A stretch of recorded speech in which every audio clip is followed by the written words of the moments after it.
गश और सोने की जादुई रसोई। किसी समय की बात है, एक छोटे से गांव में एक गरीब किसान गश अपनी पत्नी राधा और 3 बच्चों के साथ रहता था। गश मेहनती था, लेकिन भाग्य उसका साथ नहीं देता था। हर दिन सूरज उगने से पहले खेतों में काम करने जाता और देर रात तक मेहनत करता, लेकिन उसके खेतों की मिट्टी इतनी बंजर थी कि फसल मुश्किल से ही उगती। गांव में एक पुरानी कथा मशहूर थी कि पहाड़ी के पीछे एक जादुई रसोई है, जहां सोने की खाने की थालियां और बर्तन हैं। कहा जाता था कि जो भी उस रसोई को खोज लेता, उसकी सारी गरीबी दूर हो जाती। लेकिन उस रसोई तक पहुंचना आसान नहीं था। वहां जाने वाले को कठिन पहेलियां हल करनी होती थीं और अपने धैर्य और साहस का परीक्षण देना होता था। एक रात जब गश अपने खाली घर में भूखे बच्चों को सोता देख रहा था, उसने ठान लिया कि वह उस जादुई रसोई को खोजेगा। उसने राधा से कहा, हम ऐसे भूखे नहीं मर सकते। मैं उस रसोई को खोजने निकलूंगा, शायद हमारी गरीबी खत्म हो जाए। राधा ने घबराकर कहा, लेकिन लोग कहते हैं कि वहां जाने वाला कोई वापस नहीं आता। ये बहुत खतरनाक है। गश ने दृढ़ता से जवाब दिया, मैंने अब तक बहुत डर देखा है, लेकिन बच्चों की भूख का डर सबसे बड़ा है। मुझे जाना होगा। अगले दिन सुबह गश पहाड़ी की ओर निकल पड़ा। रास्ता कठिन और घना था। कई घंटों तक चलने के बाद वह एक गहरी घाटी में पहुंचा, जहां उसे एक बूढ़ा आदमी मिला। वह आदमी एक पेड़ के नीचे बैठा था और कुछ गा रहा था। बेटा, कहाँ जा रहे हो? बूढ़े ने पूछा। गश ने ईमानदारी से अपनी कहानी बताई और कहा, मैं जादुई रसोई की खोज में हूँ। बूढ़े ने हंसकर कहा, वह रसोई हर किसी के लिए नहीं है, लेकिन अगर तुम सच में ईमानदार और मेहनती हो तो मैं तुम्हारी मदद कर सकता हूँ। बूढ़े ने गश को 3 पहेलियां दी। 1. ऐसी चीज बताओ जो हर किसी के पास होती है, लेकिन वह दिखती नहीं। 2. ऐसी चीज का नाम लो जो जितनी बांटी जाए उतनी बढ़ती है। 3. ऐसी चीज बताओ जो खत्म तो होती है, लेकिन हर दिन नई बनती है। गश ने थोड़ा सोचा और फिर जवाब दिया। 1. आशा हर किसी के पास होती है, लेकिन दिखती नहीं। 2. प्यार जितना बांटो उतना बढ़ता है। 3. समय खत्म होता है, लेकिन हर दिन नया बनता है। बूढ़ा मुस्कुराया और बोला, तुमने सही उत्तर दिया। अब जाओ, पहाड़ी के उस ओर तुम्हें रसोई का रास्ता मिलेगा। लेकिन ध्यान रखना, लोभ मत करना। जो सही हो वही चुनना। गश बूढ़े के बताए रास्ते पर चल पड़ा। उसने कई और बाधाओं को पार किया और आखिरकार एक सुनहरी गुफा के पास पहुंचा। गुफा के अंदर उसने एक भव्य रसोई देखी। वहां हर जगह सोने के बर्तन और खाने की थालियां रखी थीं। गश का मन ललचाने लगा। उसने सोचा, अगर मैं ये सब ले जाऊं तो हमारी गरीबी हमेशा के लिए खत्म हो जाएगी। लेकिन तभी उसे बूढ़े की चेतावनी याद आई, लोभ मत करना। गश ने रसोई में ध्यान से देखा। उसने पाया कि रसोई के एक कोने में मिट्टी का पुराना बर्तन रखा हुआ था, जिसमें हल्का सा प्रकाश निकल रहा था। गश ने सोचा, ये बर्तन साधारण लगता है, लेकिन शायद इसमें कोई राज है। उसने बर्तन उठाया और गुफा से बाहर निकल आया। घर लौटने के बाद गश ने बर्तन को राधा को दिखाया। राधा ने आश्चर्य से पूछा, ये बर्तन साधारण लगता है, इससे हमारी मदद कैसे होगी? गश ने बर्तन को साफ किया और जैसे ही उसमें खाना डालने की कोशिश की, बर्तन से रोशनी निकलने लगी।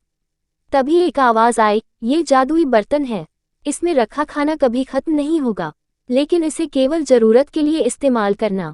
गश और उसका परिवार खुशी से उछल पड़ा। उस दिन से उन्होंने हर दिन बर्तन का इस्तेमाल किया और जितना खाना चाहिए था उतना ही निकाला।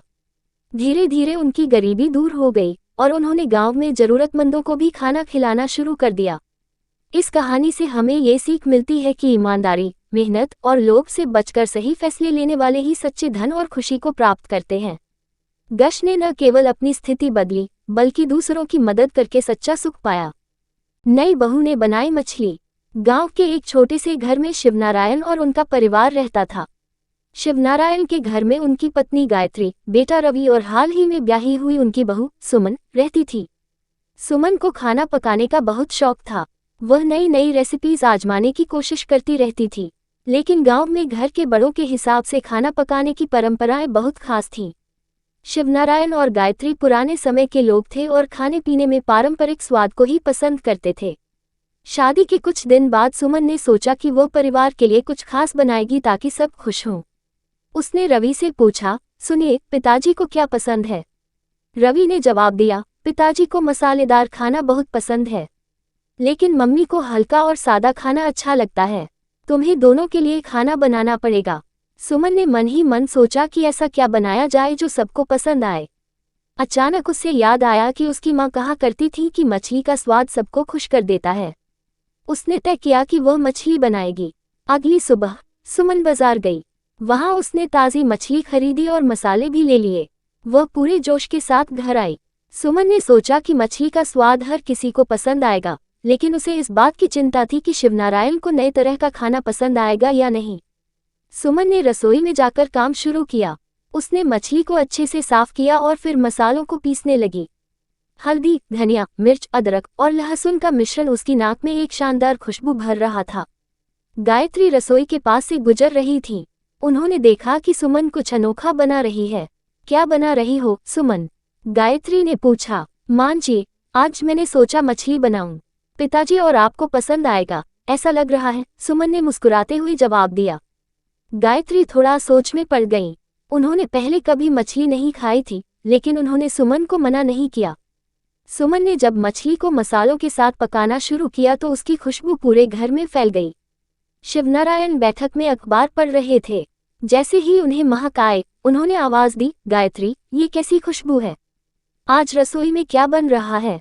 गायत्री ने मुस्कुराते हुए कहा, सुमन कुछ नया बना रही है। शिवनारायण ने थोड़ा चौंकते हुए कहा, नया?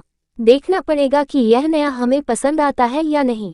कुछ ही देर में खाना तैयार हो गया। सुमन ने बड़े प्यार से खाने की थाली सजाई। उसने मछली को हल्के चावल के साथ परोसा।